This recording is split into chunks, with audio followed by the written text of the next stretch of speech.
નમસ્કાર, આપ જોઈ રહ્યા છો પ્રદેશ 24 ગુજરાતી. આપની સાથે હું ઉર્વિશા. બનાસકાંઠા જિલ્લામાં હડકવાના કેસોએ ફરી એકવાર ચિંતા જગાવી છે. નારાસર ગામના યુવક બાદ હવે જિલ્લાના ગ્રામ્ય વિસ્તારની એક મહિલામાં રેબીઝના ગંભીર અને શંકાસ્પદ લક્ષણો જોવા મળતા આરોગ્ય વિભાગ એલર્ટ મોડમાં આવી ગયો છે.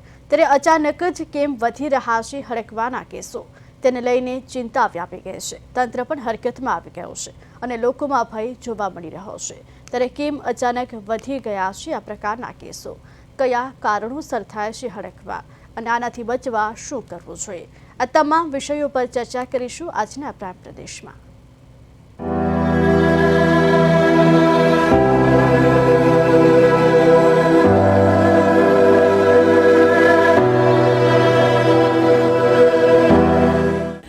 બનાસકાંઠા જિલ્લામાં હડકવાના કેસોમાં સતત વધારો ચિંતાજનક બની ગયો છે. જિલ્લાના ગ્રામ્ય વિસ્તારની એક મહિલામાં અચાનક હડકવાના ગંભીર લક્ષણો દેખાતા પરિવારજનો તાત્કાલિક તેને પાલનપુર સિવિલ હોસ્પિટલ લઈ ગયા હતા. સિવિલ હોસ્પિટલમાં દાખલ કરાયેલી મહિલામાં પાણીથી ડર લાગવો એટલે કે હાઇડ્રોફોબિયા, અસામાન્ય અને અણઘડ વર્તન તેમજ માનસિક અસ્થિરતાના લક્ષણો જોવા મળતા તબીબોએ રેબીઝની ગંભીર આશંકા વ્યક્ત કરી હતી.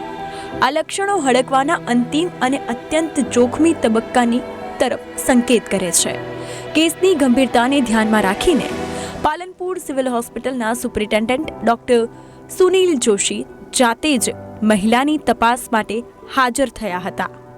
તબીબી ટીમ દ્વારા મહિલાને પ્રાથમિક સારવાર આપવામાં આવી હતી અને સતત નિરીક્ષણ હેઠળ રાખવામાં આવી હતી.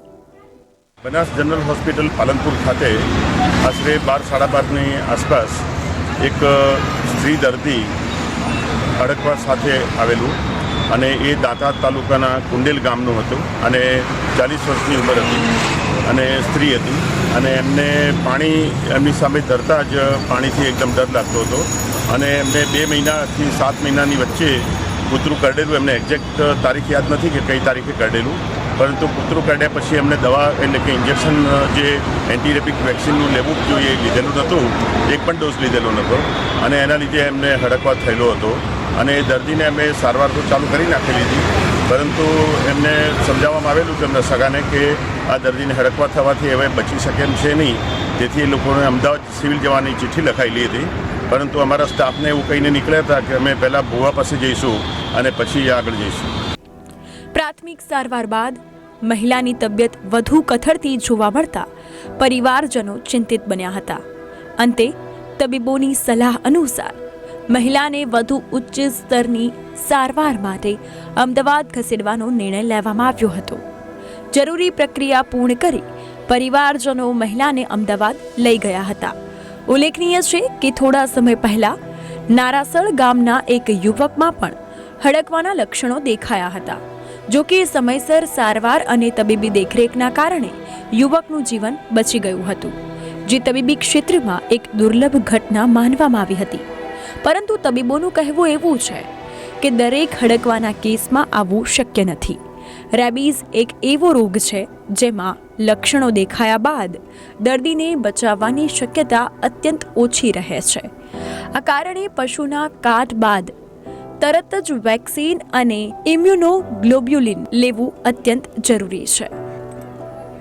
બનાસકાંઠા જિલ્લામાં વધતા હડકવાના કેસોને ધ્યાનમાં રાખીને આરોગ્ય વિભાગ તેમજ પશુપાલન વિભાગ દ્વારા રખડતા શ્વાનોના નિયંત્રણ, વેક્સિનેશન ડ્રાઈવ અને જનજાગૃતિ અભિયાનની જરૂરિયાત વધુ તીવ્ર બની છે. આરોગ્ય વિભાગ દ્વારા લોકોને અપીલ કરવામાં આવે છે કે કોઈ પણ વ્યક્તિને જો શ્વાન કે અન્ય પશુ કરડે તો તાત્કાલિક નજીકની સરકારી હોસ્પિટલમાં જઈ સંપૂર્ણ સારવાર લેવી જોઈએ અને કોઈ પણ પ્રકારની બેદરકારી ન રાખવી જોઈએ. હાલ તો બનાસકાંઠામાં હડકવાના વધતા કેસોએ આરોગ્ય તંત્રની ચિંતા વધારી છે. ત્યારે જનજાગૃતિ અને સમયસર સારવાર જ આવા જીવલેણ રોગથી બચાવનો એકમાત્ર ઉપાય હોવાનું તબીબો જણાવી રહ્યા છે. બ્યુરો રિપોર્ટ, પ્રદેશ 24 ગુજરાતી. આજ મુદ્દાને લઈને આજે ચર્ચા કરવી છે અને ચર્ચા કરવી એટલા માટે જરૂરી બની છે કારણ કે બનાસકાંઠામાં હડકવાના કેસો વધી રહ્યા છે અને વધી રહેલા કેસોએ ફરી ચિંતા વધારી છે. મહિલા દર્દીમાં પણ હવે શંકાસ્પદ લક્ષણો જોવા મળ્યા છે. જો કે મહિલા દર્દીને પાલનપુર સિવિલ હોસ્પિટલમાં પહેલા તપાસ અર્થે ખસેડાઈ હતી. સુપ્રિન્ટેન્ડન્ટે પણ તેની તપાસ કરી હતી, પરંતુ મહિલાની તબિયત વધુ લથડી હતી, માટે હડકવાની આશંકા પણ વ્યક્ત કરાઈ. આરોગ્ય વિભાગ હવે સતર્ક થયો છે. જનજાગૃતિની પણ અપીલ કરવામાં આવી રહી છે. ત્યારે મહિલાને હવે વધુ સારવાર માટે અમદાવાદ પણ ખસેડવામાં આવે છે. ત્યારે જો કે બનાસકાંઠામાં હડકવાના કેસો સતત વધી રહ્યા છે. આ વધતા કેસો હવે ચિંતાનો વિષય બની રહ્યા છે અને હડકવાના કેસોને લઈને લોકોમાં પણ ક્યાંક ને ક્યાંક ડર સતાવી રહ્યો છે. કારણ કે શ્વાન કરડવાના પણ અનેક કેસો જે નોંધાયા હતા, શ્વાન કરડવાના અનેક કેસોને લઈને પણ લોકોમાં ક્યાંક ને ક્યાંક ચિંતા હતી અને ભય પણ હતો. જે બાદ હવે હડકવાના કેસો વધી રહ્યા છે. તેમાં ખાસ કરીને બનાસકાંઠામાં પણ બનાસકાંઠા જિલ્લાના નળાસર ગામમાં હડકવાનો એક અત્યંત ડરામણો કિસ્સો સામે આવ્યો હતો. જે બાદ યુવકની સારવાર પણ કરવામાં આવી હતી. જે બાદ હવે વધુ એક કિસ્સો સામે આવ્યો છે. જો કે નળાસર ગામમાં જે એક યુવકને આશરે 3 મહિના પહેલા જે એક હડકાયું શ્વાન કરડ્યું હતું, તે બાદ હડકવા થયો હતો.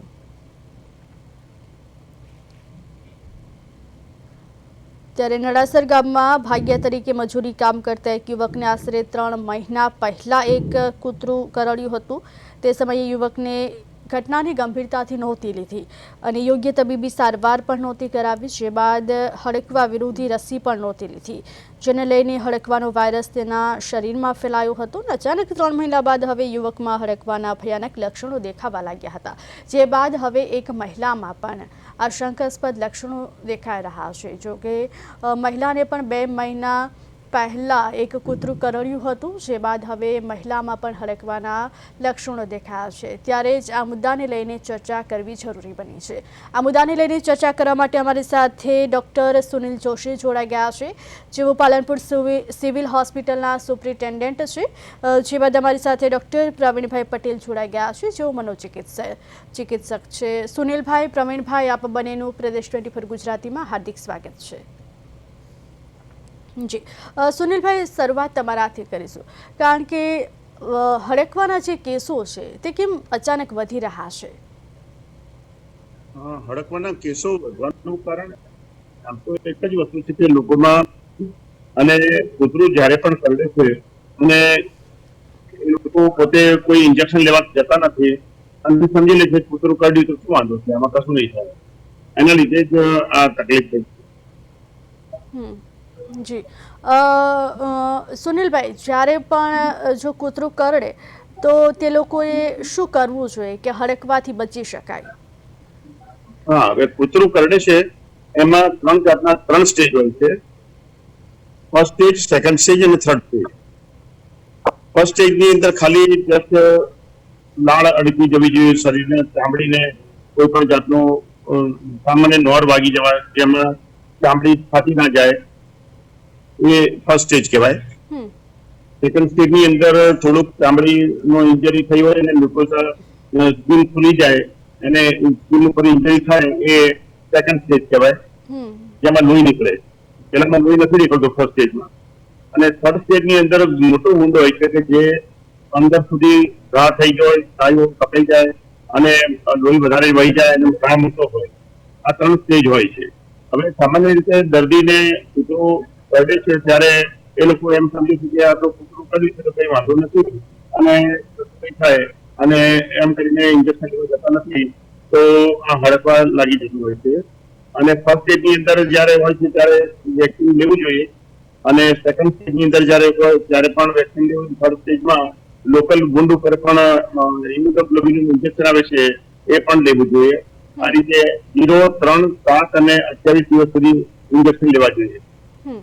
સુનિલભાઈ, કૂતરું કરડવા પછી જો કોઈ સારવાર લેવામાં ન આવે તો પછી કેટલા સમયની અંદર હડકવા થવાની શક્યતા છે? એ ડિપેન્ડ્સ કે ઘા ક્યાં છે. મોઢામાં કરડ્યું હોય અને નાક છે, મોઢું છે, મગજની નજીકના ભાગમાં જો કરડ્યું હતું તો અઠવાડિયાથી 10 દિવસની અંદર રેબિસનો સિગ્નો આવી જાય. પરંતુ હાથ અને પગને બીજી જગ્યાએ ડિસ્ટલ પાર્ટમાં કરડ્યું હોય તો થોડો ટાઈમ લાગતો હોય છે, 2 મહિનાથી 3 મહિના. અને એવા પણ કિસ્સા જોયા છે કે જે પેશન્ટો 1 વર્ષ પછી પણ હડકવા થયો હોય એવું પણ બને. જી ચોક્કસથી. પ્રવીણભાઈ, હડકવાના ડરથી લોકોમાં કેવી માનસિક અસર થાય છે? હડકવા પહેલા તો બહુ ગંભીર બીમારી છે અને આમ તો શું છે કે એને જાણ્યા પછી તો એનો ડર લાગતો હોય છે કે હડકવા થયા પછી લોકોના મોઢે સાંભળેલી વાતોથી લોકોને ડર લાગતો હોય છે. પણ જયારે હડકવા થાય છે, હડકવાના વાયરસ જે મગજ સુધી પહોંચે છે અને મગજમાં ઇન્ફેક્શન કરે છે, જેને વાયરલ એન્કેફેલાઇટિસ કહેવાય છે. અને આ એન્કેફેલાઇટિસ થાય છે તે ખૂબ જ તીવ્ર ડર, ચિંતા, વ્યગ્રતા, બેચેની, કફડા અને એવી પરિસ્થિતિ પેદા કરે છે. દર્દી ખૂબ જ અજંપામાં હોય છે, આમ તેમ તળવળતું હોય છે, જે વસ્તુ આવે અને મોઢામાં બચકા ભરવાની કોશિશ કરતું હોય છે. અને આ ચિંતા અને વ્યગ્રતાની સાથે સાથે એનામાં એક પ્રકારની મૂંઝવણ, અવઢવ, કોમા, જે આજુબાજુની પરિસ્થિતિ શું થઈ રહ્યું છે, કોણ છે, પોતે ક્યાં છે, એનું પણ એને બહુ ભાન રહેતું નથી. એના ચહેરા પર આ મૂંઝવણના ભાવ અને ચિંતાના ભાવ સ્પષ્ટ રીતે જોઈ શકાય છે. આથી જો કોઈ દર્દી હડકવા જેને ન થયો હોય અને બીજા લક્ષણ તરીકે આપણને જોતા હોઈએ તો હડકવાના દર્દીને જોતા જ તમને ખ્યાલ આવી જાય એના ચહેરા પરની રેખાઓ, તાણ, ચિંતા, ડર, ભય, અજંપો, બચકા ભરવા, આવા લક્ષણો સાથે સાથે મોઢામાંથી લાળ પડવી, કોઈ પણ વસ્તુ મોઢામાં નાખવી, પાણી એની આગળ આવી જાય તો ગળાના સ્નાયુઓ એકદમ સંકોચાવા લાગે છે, ભયભીત થાય છે. દર્દીના હાથ પગના સ્નાયુઓ સ્પાઝમ એટલે કે એકદમ ખેંચાવા લાગે છે. અને એ પરિસ્થિતિ આપણે જોઈએ તો જ ખ્યાલ આવે કે કેટલા ઝડપથી એના હાથ પગના સ્નાયુઓ ખેંચાય છે. એ જ રીતે પવન ફૂંકાય, ફૂંક મારીએ અથવા પુફારથી પવન નાખીએ તો પણ દર્દીના હાથ પગ અને મોઢાના સ્નાયુઓ ઝડપથી સંકોચાય છે અને એક પ્રકારનો જર્ક અનુભવે છે. એટલે આ જે બે કિસ્સા મેં જોયા છે, હું થોડુંક તમારી વાતને એક્સટેન્ડ કરું છું. એની અંદર જે મેં વિડીયો જોયા છે એનાથી હું સ્પષ્ટપણે એવું લાગી રહ્યું છે કે બંને કેસમાંથી આગળના કેસમાં જે દર્દી 4 પગે ચાલતો હતો, વધતો હતો, હવે આપણે એક વસ્તુ જોઈ શકીએ કે જો પ્રાણીમાં એટલે કે કૂતરામાં હડકવા થાય તો તે ભસે, પણ જો ભેંસને હડકવા થાય તો તે રેંકતી હોય છે. ઘોડાને હડકવા થાય તો હણતો હોય છે. તો માણસને હડકવા થાય તો કિકિયારો પાડે, ભસે શું કામ? બીજી વસ્તુ કે માણસ 2 પગે ચાલતું પ્રાણી છે. હવે આ 2 પગે ચાલવાનું ગુણ એના હજારો વર્ષની, લાખો વર્ષની ઉત્ક્રાંતિ પછી એનામાં આ ડેવલપ થયું છે. તો કે એટલી ઝડપથી રિગ્રેસ થઈને 4 પગે નહીં ચાલે, ચાલશે તો 2 પગે જ. એટલે અમુક લક્ષણો આપણે જોઈને સીધું કહી શકીએ કે આને હડકવા ન હોઈ શકે. તેમ છતાંય મારી દ્રષ્ટિએ પહેલો આપણે એને હડકવાના દર્દી તરીકે જ જાણી અને એને સાવચેતી રાખવી જોઈએ અને એની સારવાર પણ એ રીતે કરવી જોઈએ. આજે બીજો કેસ છે દાંતા આજુબાજુનો બેનનો, એનો વિડીયો જોયો એના પછી મને લાગે છે કે પાણીને જોતા જ એના ગળાના સ્નાયુઓ સંકોચાવા લાગે છે, એકદમ ઝબકી જાય છે. થોડા નજીકના લક્ષણો છે પણ હજુ વધારે ઊંડાણથી એનો અભ્યાસ કરવો જોઈએ. જી પ્રવીણભાઈ, ઘણી બધી વખત આપણે એવું સાંભળતા હોય છે કે જે વ્યક્તિને હડકવા થાય છે તેને જીવ બચાવી નથી શકાતો. ખરેખર આ દર્દીને બચાવવાની શક્યતાઓ કેટલી હોય છે? બિલકુલ નહીવત હોય છે. આની અંદર શું છે કે હડકવા એ 100% લાઈફ થ્રેટનિંગ ડિઝીઝ છે. એકવાર હડકવાના વાયરસ મગજના જ્ઞાન તંતુઓ સુધી પહોંચી જાય છે પછી એને વાયરલ એન્કેફેલાઇટિસ કરે છે, ત્યાં પરમેનન્ટ ડેમેજ કરે છે. આ વાયરસ પછી લોહીમાં જઈ અને દર્દીની લાળમાંથી પણ બહાર આવે છે આવો દર્દી બીજાને બચકા ભરે તો બીજાને પણ હડકવા થઈ શકે છે. હમ બીજું, આ વાયરસ એકવાર મગજમાં ફેલાઈ જાય, ઇન્ફેક્શન કરી જાય, મગજના જ્ઞાન તંતુઓને ડેમેજ કરી નાખે, જી પછી એને દુનિયાની કોઈ શક્તિ એને રિવર્સ નથી કરી શકતી, સિવાય કે લાખે કે 10 લાખે કરોડે એકાદ કેસમાં ક્યાંક સફળતા મળી ગઈ હોય તો વાત અલગ છે. હા બાકી એકવાર ફૂલ ફ્લેજ એસ્ટાબ્લિશ થઈ જાય હડકવા, હમ પછી તેને પાછો પાડવો લગભગ અશક્ય છે. જી ચોક્કસથી. સુનિલભાઈ, કોઈ પણ રોગ હોય કે કોઈ પણ આપણને ઘા વાગ્યો હોય તો દરેક વસ્તુમાં પ્રાથમિક સારવાર હોય છે. જો કોઈ વ્યક્તિને હડકવાના લક્ષણો દેખાય તો તેમના પરિવારવાળાએ શું કરવું જોઈએ? તેની પ્રાથમિક સારવાર કઈ હોઈ શકે?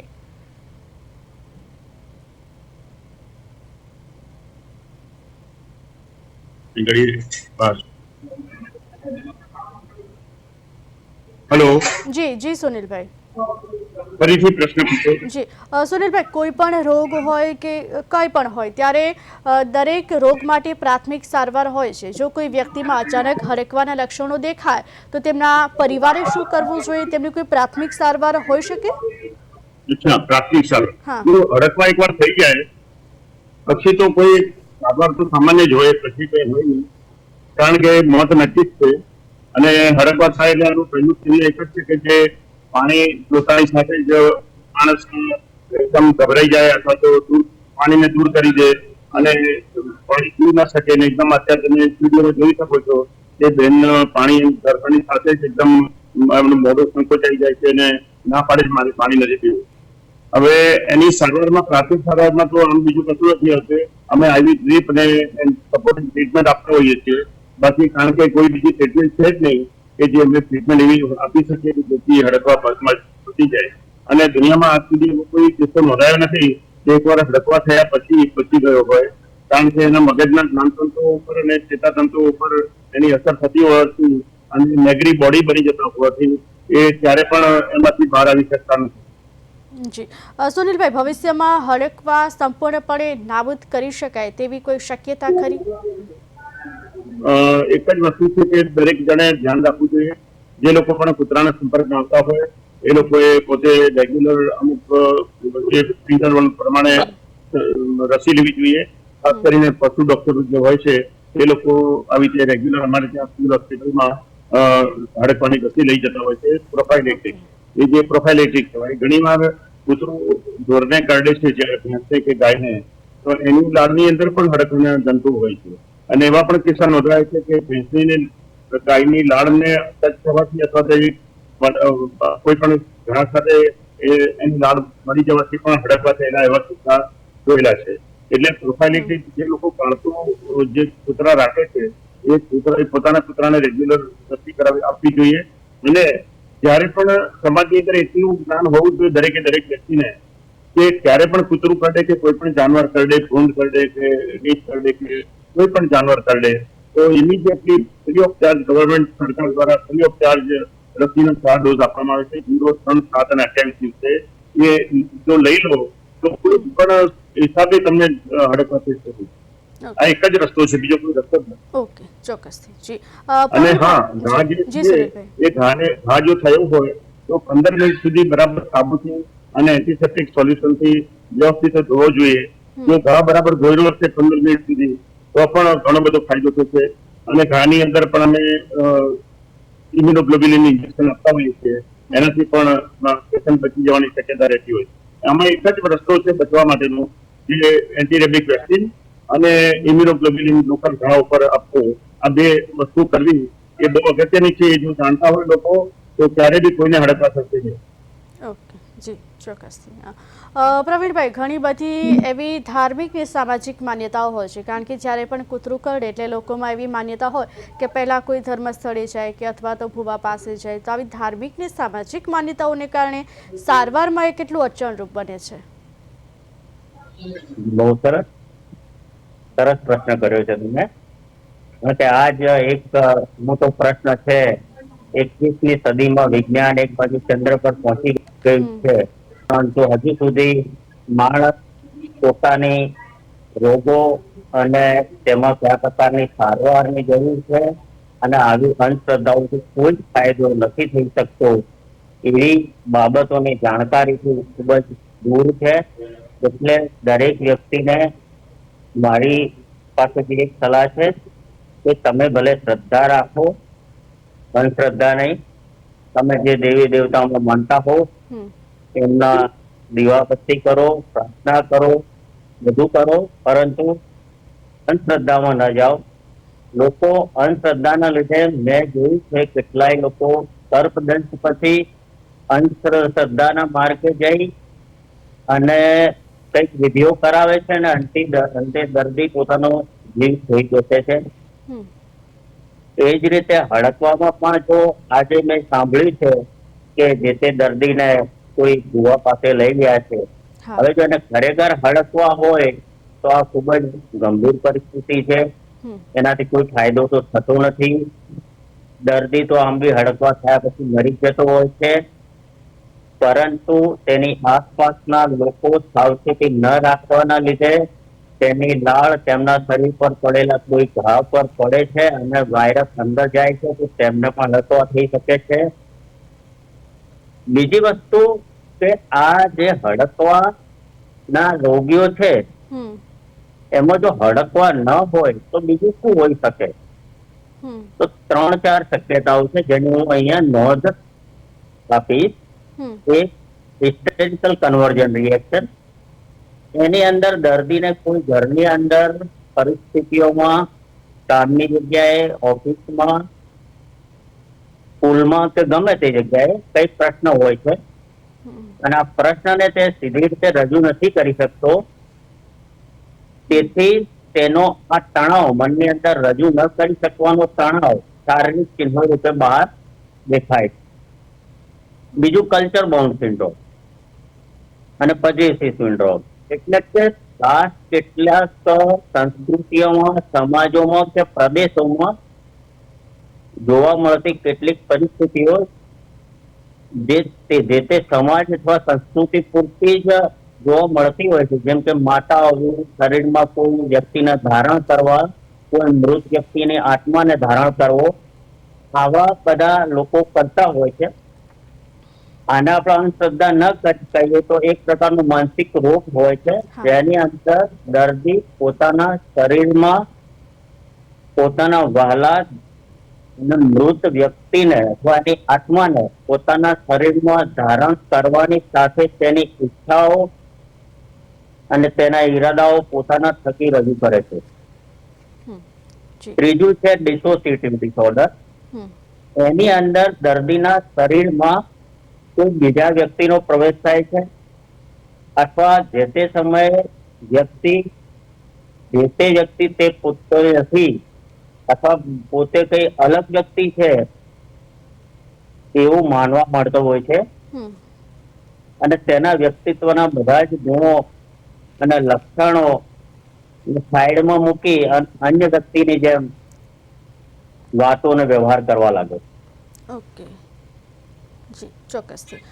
સુનિલભાઈ, થોડા દિવસો પહેલા નડાસર ગામનો જે કિસ્સો હતો એ થોડો વિચિત્ર હતો, કારણ કે એમાં એવું પણ સમાચાર સામે આવ્યા હતા કે વ્યક્તિએ પાણી પીધું હતું. જો ખરેખર હરકવા હોય તો પછી વ્યક્તિ પાણી પીવે એવા લક્ષણો પણ હોઈ શકે ખરા?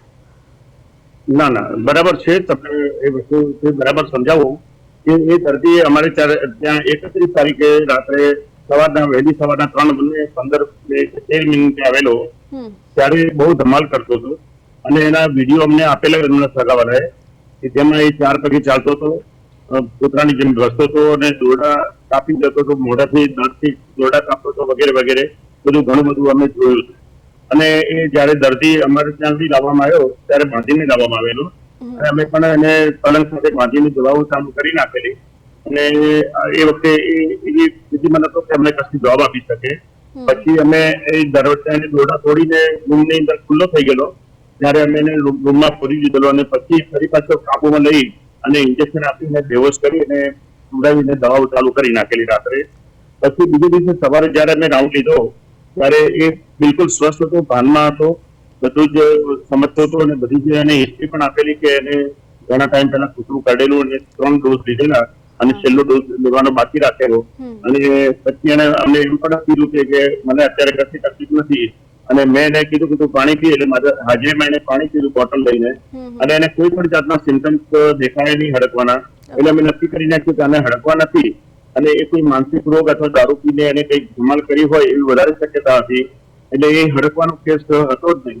અને અમારે ત્યાં 4-5 દિવસ પછી પણ અમે એને ઓબ્ઝર્વેશનમાં રાખ્યો, ત્યારે પણ એને હડકવાના કોઈ ચિહ્ન દેખાય નથી. ઓકે જી, ચોક્કસ. એટલે હડકવાનો કેસ જ નતો. ઓકે, ચોક્કસથી. પ્રવીણભાઈ, જ્યારે પણ હડકવાનો કેસ સામે આવે ને એટલે આપણે એવું સાંભળતા હોય કે માતા પિતા બાળકોને એવું કહેતા હોય કે ભાઈ બહાર ના નીકળતો, આ વ્યક્તિને હડકવા થયું છે. તો આ જે ડર છે તે બાળ માનસ પર કેટલી અસર કરે છે? હા, એ અસર કરે છે, કારણ કે હડકવા વસ્તુ એવી છે. હડકાયા કૂતરાને પણ જોઈએ છે તેની કેવી પરિસ્થિતિ હોય છે. તે આમ તેમ દોડતું હોય છે, રખડતું હોય છે, તેના પર વ્યગ્રતા, બેચેની, મોઢું નાખવું, કરડવું, એ બધા બહુ જ ભયાવહ વસ્તુઓ છે. અને મા બાપ જે બાળકોને ડરાવે છે એ પણ મારી દ્રષ્ટિએ વ્યાજબી છે.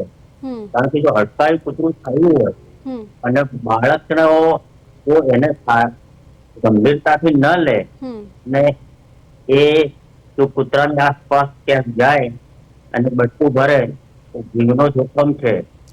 તો ઘણીવાર આવો ડર પણ જરૂરી હોય છે, જે આપણને ગંભીર પરિણામોથી બચાવે છે. તેથી મા બાપ જે બાળકોને ડરાવે છે આસપાસના એરિયામાં એમને દેખાયું હોય તો 100% એ ડર એમની બાળકને ચેતવવાની ભાગરૂપે હોય છે અને હોવો જોઈએ. જી, ચોક્કસથી. સુનિલભાઈ, ખાસ કરીને તો હવે લોકોએ કઈ સાવચેતી રાખવી જોઈએ? સાવચેતી એક જ કે જ્યારે પણ કોઈ કૂતરું કરડે કે કોઈ પણ એનિમલ, ઊંટ પણ કરડે કે કોઈ પણ એનિમલ કરડે, તો તમારે તાત્કાલિક હોસ્પિટલમાં પહોંચી સરકાર દ્વારા ફ્રી ઓફ ચાર્જ એન્ટીરેબિક વેક્સિન આપવામાં આવે છે, એ લઈ લેવા જોઈએ. અને એનો કોર્સ જે 0, 3, 7 અને 28 દિવસ સુધી ગોઠવી રાખવો જોઈએ. અને નિયમિત પ્રમાણે તમારે એના ઇન્જેક્શન લઈ લો તો તમને કોઈ પણ જગ્યાએ કોઈ પણ હિસાબે તમને હડકવા થશે નહીં. અને જો ઘણા મોટો હોય તો મેં બતાવ્યું એ પ્રમાણે ધોવો જોઈએ 15 મિનિટ સુધી. અને એની અંદર લોકલ ઇન્જેક્શન, ઇમ્યુનોગ્લોબ્યુલિન ઇન્જેક્શન એક પ્રકારના હ્યુમન છે અને એક્વેટિક છે. એ એક્વાઇન, એ બે જાતના, એક ઘોડામાંથી બને છે. એક્વાઇન ઇન્જેક્શન છે એ ઘોડાના લોહીમાંથી બનાવવામાં આવે છે, જ્યારે હ્યુમન છે એ માણસના શરીરમાંથી ઉત્પન્ન કરવામાં આવે છે, પેદા કરવામાં આવે છે, અને એને વેક્સિન કહેવાય છે, જે ઇમ્યુનોગ્લોબ્યુલિન કહેવાય છે. એ લોકલ ઘા ઉપર આપવું જોઈએ કે જેથી તમારો રેબિસ થવાની શક્યતા બિલકુલ રહે નહીં. જી, ચોક્કસથી. સુનિલભાઈ, પ્રવીણભાઈ, આપ બંને અમારી સાથે જોડાયા, લોકોને જાગૃતિ મળે તે માટે આપે આ મુદ્દાને લઈને જે ચર્ચા કરી તે બદલ આપ બંનેનો ખૂબ ખૂબ આભાર. એક તરફ કૂતરા કરડવાના કેસોમાં પણ વધારો નોંધાયો છે તો બીજી તરફ બનાસકાંઠામાં હડકવાના કેસોમાં પણ વધારો થયો છે. એક મહિલામાં હવે હડકવાના લક્ષણો દેખાયા છે, માટે લોકોમાં પણ ભય છે. હાલ આટલું જ. બીજા મુદ્દા સાથે ફરીવાર મળીશું. ત્યાં સુધી મને રજા આપશો અને આપ જોતા રહો પ્રદેશ 24 ગુજરાતી. નમસ્કાર.